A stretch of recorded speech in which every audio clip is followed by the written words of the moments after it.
Now, a similar example is found in 2 Corinthians 12 and 7, where Paul speaks about thorn in the flesh, a messenger of Satan, which was given to keep him from becoming conceited.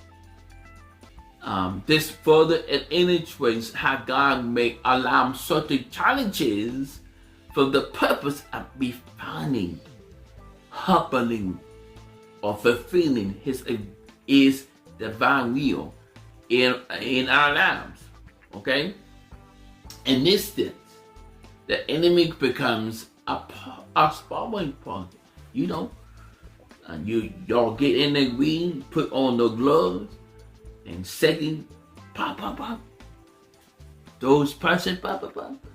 But with the whole armor of God, shoot.